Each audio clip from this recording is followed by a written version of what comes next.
Hello everyone, and welcome to Recreate the Real, episode number 7. I scrolled through my saved posts on TikTok looking for some inspiration, and I found this post by Trine Lease. The first time I saw the drawing, I thought, wow, but I could never do that. And then I actually watched the post a few times, grabbed some pens and paper, and tried it myself. I will show you how that turned out, but first I'm going to give you the breakdown on how to try this yourself. The pattern I'm using for my drawing is a version of a tangle named Well by Zentangle Ins. I have a 2" by 2" square tile, and I'm going to put one dot in each of the corners, then connect the dots to make a square. Next, I divide the square in half each way to create a grid of 4 squares. Draw a circle in the middle of each square.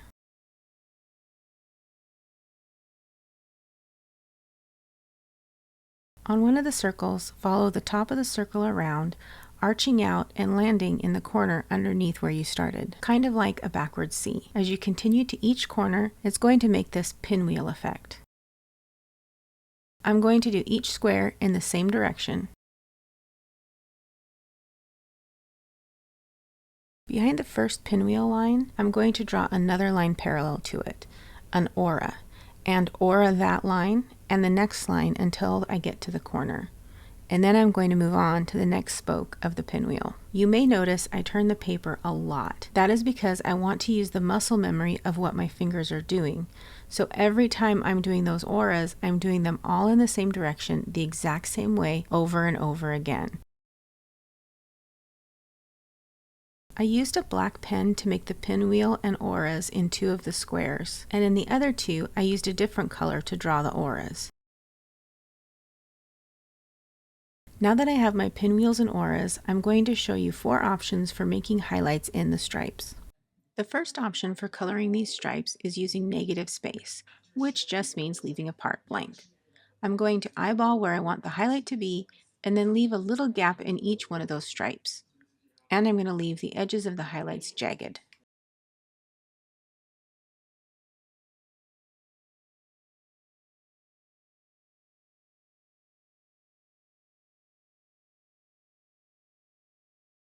Option 2 also uses negative space, but I'm going to use a pencil line as my guide, so I'm going to very lightly draw in where I want the highlight to be, and then with my pen I'm just going to avoid that pencil area. You can leave as big a gap or as small a gap as you want around the pencil line. And again, I'm leaving the edges of the highlights a little jagged.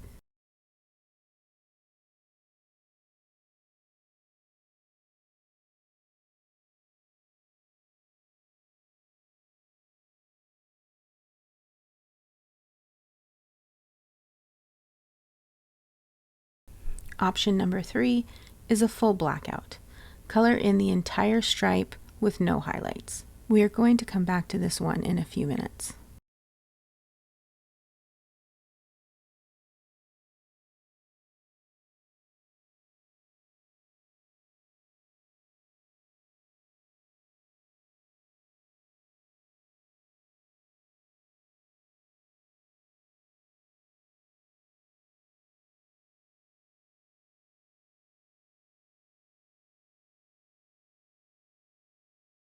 Option number 4. If you don't like the rough edges on the other highlights, this might be a good option for you. It is another penciled out highlight area, but with 2 lines where the highlights are going to be. Now when I color in the stripes, I just go right up to that pencil line that I made for the highlight, and I only go that far, giving each highlight a straight edge.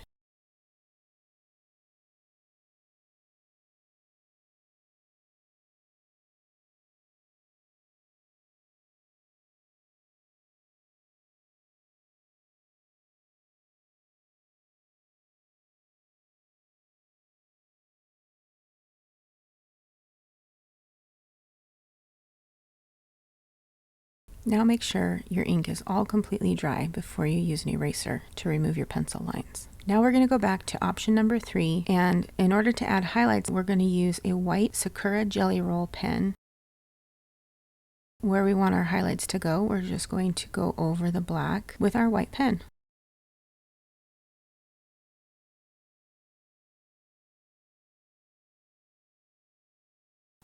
So here is what our options look like: negative space that you eyeball, negative space using a pencil guide, a white pen to add highlights, or a double pencil line for straight edge highlights.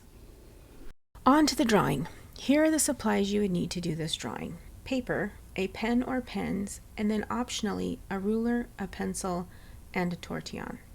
The pens I grabbed are Archer and Olive dual tip pens that have both chisel and fine liner sides. This pack came with 5 different colors, but I only used 4 of the colors in the drawing, and I only used the 0.4mm side of the pen. I'm going to draw dots in each of the corners of the paper and make my frame.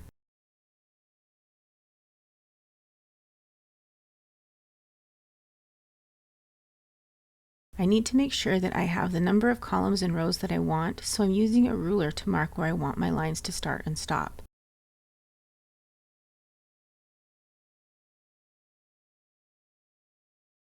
You'll notice here that my marks are 1 inch apart except on the ends, and the reason for that is if I had started at the top and marked 1 inch all the way down, I would have ended up with either 1.5 inch space at the bottom or a 1/2 inch space at the bottom.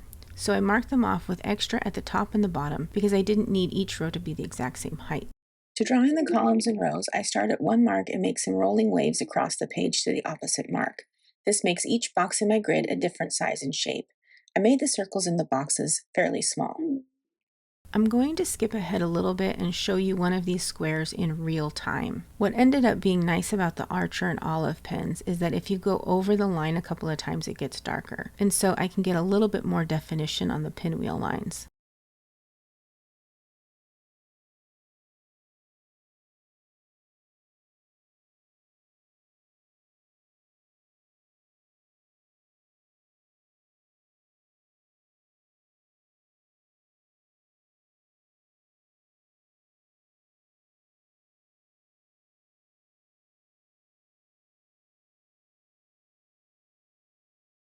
On this one, I decided to draw the first aura on each of the pinwheels before I went back and drew the rest. I did this so I could make sure I was consistent with the direction I was drawing my auras. I really encourage you to do a test like I did at the beginning of this video. I did not test these pens out, I just grabbed my journal, grabbed a set of pens, and decided to draw. But when you're ready to do this drawing yourself, I highly recommend getting a piece of test paper, testing out your pens, and deciding which way to do highlights you're most comfortable with. Practice the pattern, take just 10, maybe 15 minutes. It won't take long, and then you will be prepared to start your drawing and be more comfortable with it.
That is one entire square drawn in real time.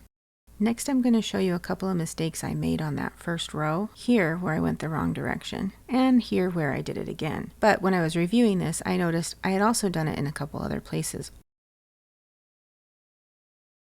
Here's a little bit of time lapse of one of the other rows. If you want to see almost the entire process of the drawing, I will post a full time lapse on my YouTube channel as well. Here is the finished drawing with no shading. So let's talk about shading. I used an Amazon Basics 3B. 3B means it's a softer graphite pencil.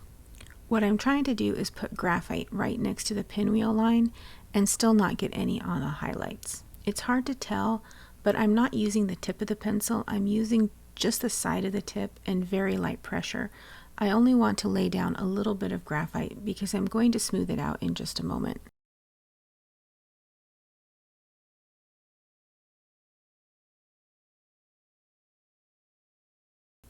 With the tortillon, I'm going to blend out the graphite and smooth it out.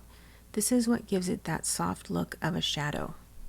If you don't have a tortillon, you can use a Kleenex, you can use your finger, you can use a Q-tip, just use what you have.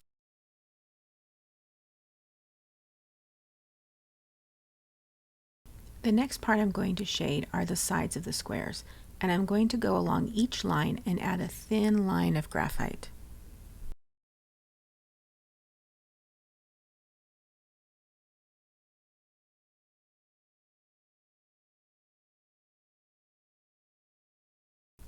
As I continue to add graphite and smooth out with the tortillon, you can see how the shading changes the look.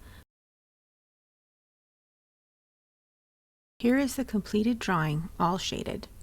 And actually, even though it was a grab-and-go drawing, I love how it turned out. I am very happy with this, despite some of the mistakes that you might find. As always, I hope this helps you find your inspiration.